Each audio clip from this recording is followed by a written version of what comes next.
복된 자리에 불러 말씀으로 봉사하게 해주셔서 진심으로 감사합니다. 그리고 오늘 또 이렇게 오랜 사역을 봉사를 다 마치시고 명예롭게 또 영광 가운데서 온 성도들의 축하와 축복 속에 은퇴하시게 된 귀한 일꾼들에게 위로와 감사와 또 축하의 말씀을 전합니다. 수고 많으셨습니다. 우리 하나님께서 한량없는 위로로 함께 해주시리라 믿습니다. 한편으로 보면 여기에 계신 우리 선배님들, 오늘 은퇴하시는 분들은 참 복되십니다. 은퇴하시는 거 아쉬워하는 우리 사랑하는 후배들, 교우들이, 가족들이 있고 수고하신 것 알아주고 위로하는 분위기 아닙니까? 그죠? 근데 오늘 우리가 읽었던 이 사무엘상 12장은 사무엘이라는 그 위대한 인물, 사사였고 선지자였고 또 제사장이었고 이 위대한 인물의 은퇴식 같은 장면이거든요. 근데 그 장면이 우리가 생각하는 것처럼 그렇게 쓱 즐거운 영광스러운 장면이 아닙니다. 여러분, 지금까지 사사시대에 사사는 언제 은퇴하죠?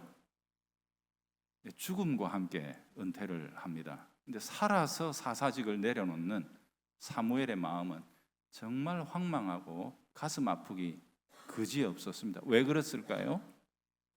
백성들이 이 사사 제도를 통해서, 사사라는 직분을 통해서 자기를 인도하시는 하나님을 더 이상 기뻐하지 않았어요. 그래서 끝없이 바꿔주세요 하고 하나님께 이제 이렇게 요청했단 말이거든요. 그래서 그 긴 얘기들은 이제 배우셨을 테고 또 앞으로도 알아가시게 되겠지만 결과적으로 하나님께서도 대단히 마음 아프게 서운한 가운데서 이 시대의 변화를 허락해 주시는 장면입니다. 그래서 마지막으로 사무엘이 백성들 앞에서 이제 자신의 사사적 직분과 권위와 섬김의 종언을 고하는 자리가 바로 12장입니다. 근데 내용이 너무 저는 이제 설교하기가 참 가슴이 아플 정도로 우울해요. 사무엘이 이야기합니다. 여러분 돌아보십시다. 여러분들이 지금 선택하고 있는 이 길이 과연 옳은 길입니까? 내가 물러나기 싫다, 이게 아닙니다. 그게 아니라 사무엘은 자신이 그토록 평생을 먹이고 말씀으로 가르쳤던 이스라엘 백성들이 결국에는 하나님께서 주신 말씀과 언약의 길을 더 존중하지 않고 그저 눈에 보이는 대로, 이 원인은 딴 게 아니에요. 블레셋하고 자꾸 전쟁하고 이쪽 저쪽 부딪혀 보니까 남들은 다 뻣뻣하게 폼 잡고 앞에서 탁 이렇게 칼 휘두르는 왕이 있어서 일사불란하게 움직이는 것 같은데 우리는 아니더라 이거예요. 웃잡고 하다가 사사가 나와가지고 어쩌고 이러면 자기들은 전쟁에 임하고 세상과 붙어서 보니까 자꾸 뭐가 후진적이라서 안 된다고 생각했냐면 우리 시스템이 처져서 안 되는 게다. 이거 사사직, 이게 시대에 안 맞다, 이거 바꿔야 된다. 백성들이 이렇게 생각한 거예요. 왜냐하면 사사를 불러서 권면의 말씀을 듣고 사사가 또 하나님 앞에 제사를 드리고 주님의 뜻을 묻고 그러다 보니까 여러분 순발력이 있어요, 없어요? 떨어지죠. 저기는 왕이 칼을 딱 빼받들고 돌격 앞으로 그럼 왁 뛰어나간단 말이에요. 근데 여기는 좀 기다려봐라, 기도 좀 하고 하나님 뭐라 하시는가 들어봐야지. 이러다 보니까 항상 우리 시스템은 처지는 것 같아. 우리는 좀 후진적인 것 같아. 이런 마음 속에 백성들이 사로잡힌 겁니다. 세상이 더 커 보이고 더 효율적으로 보이고 더 나아 보이는 이런 마음이 이스라엘 백성들의 마음 속에 있었던 거예요. 그래서 끝없이 요구합니다. 바꿉시다. 우리도 저렇게 해봅시다. 우리도 저런 식으로 한번 경영해 봅시다. 더 나아질 것 같아요. 사무엘이 아무리 말려도 그 흐름을 지금 현재로서는 바꿀 수 있는 상황은 아니었고 결국 변화가 시작이 되고 하나님께서 사무엘에게 받아들이라고 말씀하시죠. 그래서 사무엘이 이제 자신의 은퇴식 같은 곳에서 고별사를 하는 장면입니다. 분위기가 완전히 다르죠. 그래 오늘 여기 계신 어른들은 복되시다는 거예요. 복되시다는 거예요. 자, 사무엘이 이야기를 합니다. 1절부터 쭉 나오는 얘기는 딴 게 아닙니다.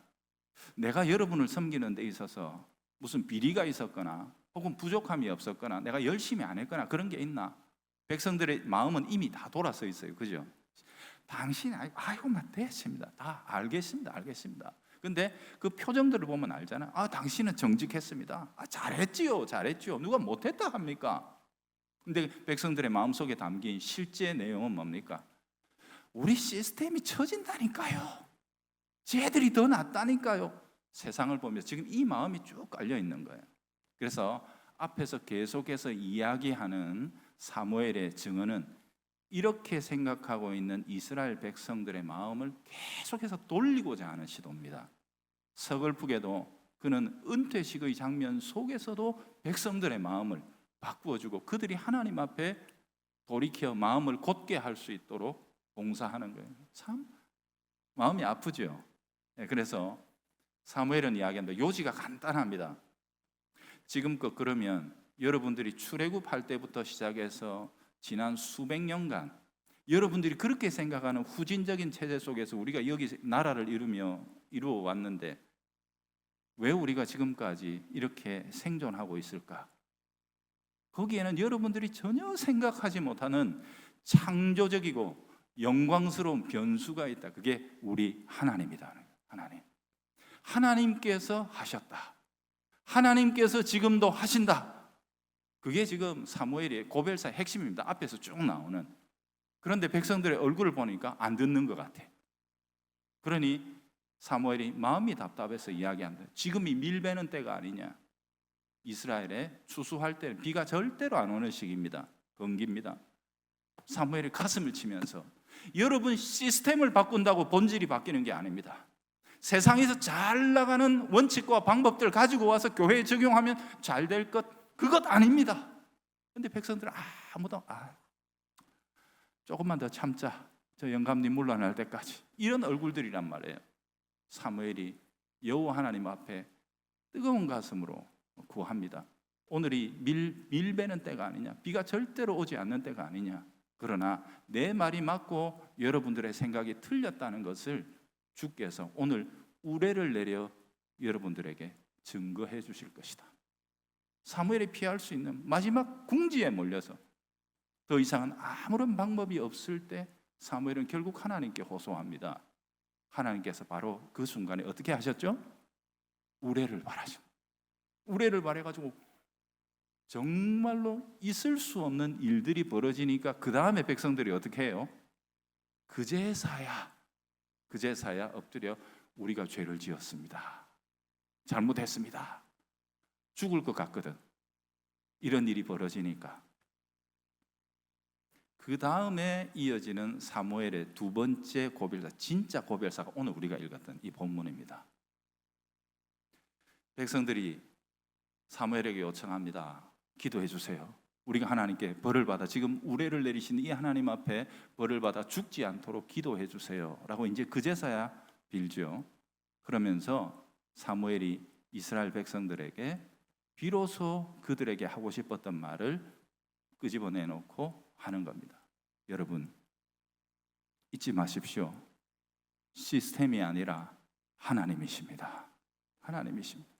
세상이 보기에 교회는 정말로 낙후된 것 같고 교회 돌아가는 거 보면 깝깝한 것 같고 그렇다 할지라도 교회는 세상이 감히 건들 수 없고 따라할 수 없는 창조적이고 영원한 변수이신 하나님이 살아계신다. 그 하나님이 살아계시기에 노예에 불과했던 이스라엘 백성들이 6월절에 애굽의 군대를 이기고 나올 수 있었다. 애굽의 바로의 가장 강력한 그 병거 부대, 오늘날로 치자면 전차 부대, 기계화 군단, 그들을 홍해에 수장시켜 버릴 수 있었던 이유는 세상보다 시스템에서 앞서서가 아니라 세상보다 훨씬 더 효율적인 시스템을 갖춰서가 아니라 우리의 영원하고 확실하고 완전한 변수가 되시는 하나님이 계셨기 때문이다. 그게 지금 사무엘의 고별사의 핵심이에요. 그래서 지금 나는 물러난다. 참으로 여러분들은 어떻게 생각하는지 몰라도 살아서 사사직을 내려놓는 참으로 안타까운 그런 심정 속에서도 자신의 감상에 치우치지 않고 다만 이스라엘 백성들이 시스템이 바뀌더라도 본질을 놓치지 않도록 오직 우리에게는 하나님이라는 사실을 사무엘은 다시 한 번 더 인식시켜 주는 거예요. 하나님이세요. 하나님, 이 얘기를 지금 은퇴식 하는 데서 들려주고 있는 거란 말이거든요. 백성들이 듣습니다. 그리고 이제 사무엘의 고별사가 절정에 달해서 우리가 읽었던 여기 어디예요? 21절에 뭐라고 그랬습니까? 돌아서서 유익하게도 못하며 구원하지도 못한 헛된 것을, 이때 이 헛된 것이 뭐예요? 백성들이 추종하는 세상의 방식입니다.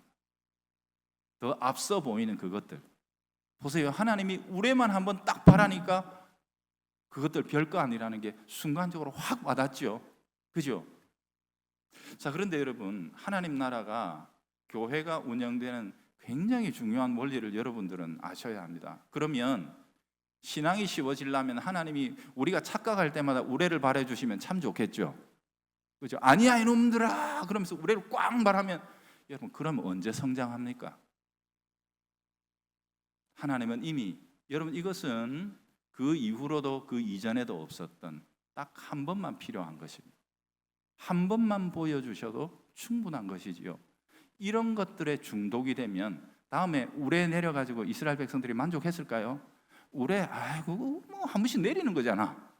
이번에는 좀 더 버라이어티하고 드라마틱한 뭔가를 보여주셔야지. 여러분, 이게 바로 현상에 치우친 신앙의 맹점입니다. 눈앞에 보이는 것, 내가 체감할 수 있도록 왁작지근한 것, 이런 것들이 보이지 않으면 신앙이 안 돼. 그러다 보니까 점점 더 가시적이고 손에 붙들리는 거 하다 보니까 세상이 낫네 하고 세상 것들 붙드는 데까지 가지 않았습니까? 이제 말씀을 한번 정리해 봅시다. 사랑하는 우리 은퇴하시는 귀한 선배님들, 저는 은퇴자들이 이제 끝이 난 분들이 아니라고 생각합니다.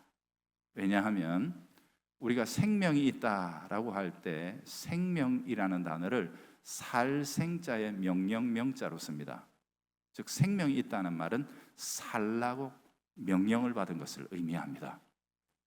여기 지금까지 장로로 권사로 봉사하신 것은 그 살라는 명령 중에 아주 특수한 일부분일 뿐입니다. 즉 우리의 생명이 다하는 날까지 우리는 사명자라는 사실을 기억하셔야 합니다. 그래서 가장 먼저 저는 그렇게 생각을 해요. 우리 선배들, 특별히 오늘 은퇴하시는 우리 귀한 선배님들은 교회 가운데 이야기를 남겨주는 자다 하는 겁니다. 가만히 보면 우리들의 시대에도 교회가 혼란에 빠질 때가 많죠. 그죠? 그럴 때 사무엘이 지금 자신의 마지막 이 은퇴식에서 남겨주고 있는 이 귀한 스토리처럼, 여러분 앞에 한번 쭉 읽어보십시오. 출애굽 때부터 지금까지 하나님이 인도해 오셨던 역사를 꿰뚫어서 사무엘은 이야기합니다. 하나님의 거룩한 섭리의 이야기들, 그리고 사랑하는 선배님들이 이 동해교회를 세우고 어떻게 이렇게 아름다운 예배당을 짓고 오늘 여기에까지 이르게 됐는지, 그 모든 일들에서 하나님께서 우리를 어떻게 도와주셨는지에 관한 이야기들을 후배들에게 들려주셔야 합니다. 그리고 그들에게, 사랑하는 후배들에게 여전히 하나님은 살아계시고 하나님께서는 지금도 우리를 인도하신다는 사실을 들려주시는 분들이 되어야 합니다. 사무엘은 고별사를 이렇게 정리합니다. 보십시오. 22절에 보면 이렇게 이야기합니다. 여호와께서는, 이렇게 얘기하죠. 그 다음에 23절에는 무슨 말로 시작하고 있습니까? 나는, 이렇게 얘기합니다. 그 다음에 24절은 무슨 말로 시작하죠? 너희는. 이게 제대로 된 겁니다. 여러분, 동해교회가 언약 공동체로서 견고하고 또 오늘보다 내일이 더 부흥되고 지금보다 우리의 다음 세대가 우리보다 예수 더 잘 믿는 복된 공동체로 성장해 나가려면 이 구조를 잘 기억해야 합니다. 선배님들이 이 이야기를 들려주셔야 합니다. 여호와께서는 뭐라고 나와요? 22절에 끝까지 너희들을 사랑하신다, 이겁니다. 두 번째, 나는 너희들을 위하여 기도하기를 쉬는 죄를 범하지 않겠다. 그러므로 너희는 이라고 말할 수 있는 선배들이 되어야 합니다. 사랑하는 우리 선배님들에게 오늘 저는 설교의 제목을 쉼 없는 봉사라고 이렇게 말씀을 잡았습니다. 쉬시라고 은퇴하는 게 아닙니다. 이제는 계급장 띄고 공무로서 앞에 서는 일이 아니라 이제는 무릎으로 하나님 앞에, 오늘 사무엘이 이야기하고 있는 것처럼 나는 너희를 위하여 기도하기를 쉬는 죄를 결단코 범하지 않겠다. 무릎으로 사랑하는 후배들을 격려하는 자리, 그것은 참으로 귀합니다. 참으로 복됩니다. 그 기도가 얼마나 영광스럽고 놀라운 능력인지는 말로 다 할 수가 없습니다. 저는 한 분의 장로님이 기억이 납니다. 제가 지금 사역하기 하는 미포교회 전에 제가 포항의 교회를 섬길 때에 한 장로님이 계셨습니다. 어쩌면 우리 어르신들은 알 수도 있습니다. 청십자약품을 설립해서 이렇게 사업하셨던 우리 박노정 장로님이시라는 분인데요. 이분은 제가 그 교회에 위임식을 할 때 그분은 원로 장로님으로 추대되셨어요. 그러니까 저하고 바톤 타치를 딱 한 거죠. 그리고 나서 제가 그 교회에 그 장로님이 6월에 제가 사임하던 6월에 돌아가시고 제가 9월에 사임을 했습니다. 그러니 그 교회에서 10년을 사역하는 동안 사랑하는 장로님, 은퇴 장로님, 원로 장로님으로서 교회를 여전히 돌보고 섬기시는 모습을 보았습니다. 장로님이 자리에서 일어나지 못하고 10년 동안 누워 계셨습니다.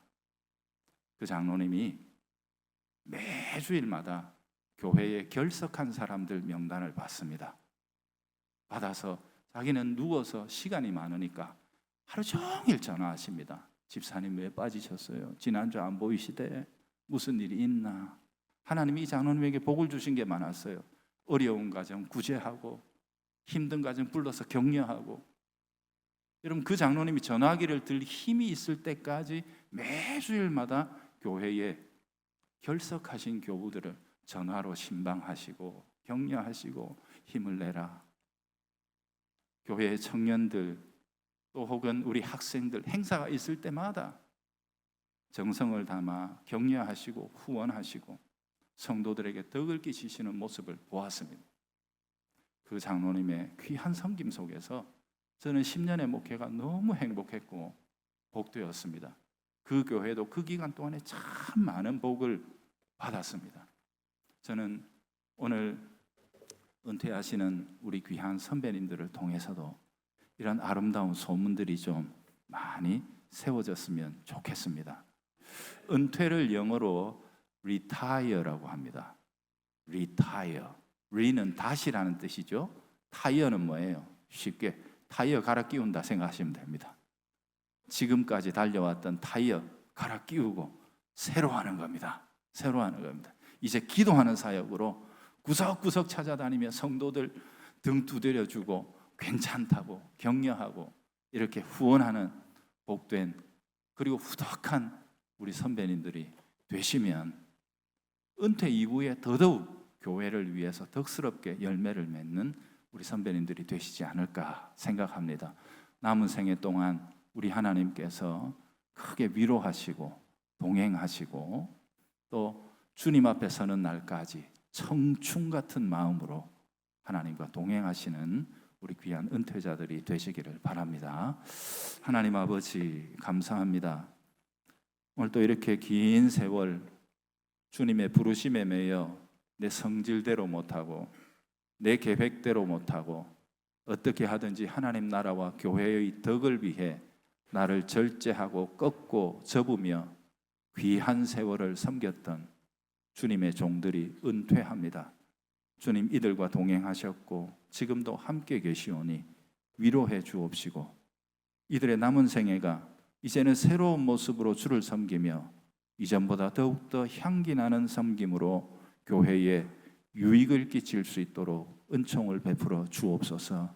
이들의 무릎을 강하게 하시고 기도하는 일에 힘을 더하여 주셔서 사랑하는 후배들을 위해 목회하시는 목사님을 위해 기도하기를 쉬는 죄를 결단코 범치 않도록 주님께서 힘을 더하여 주시옵소서. 예수님 이름으로 기도합니다. 아멘.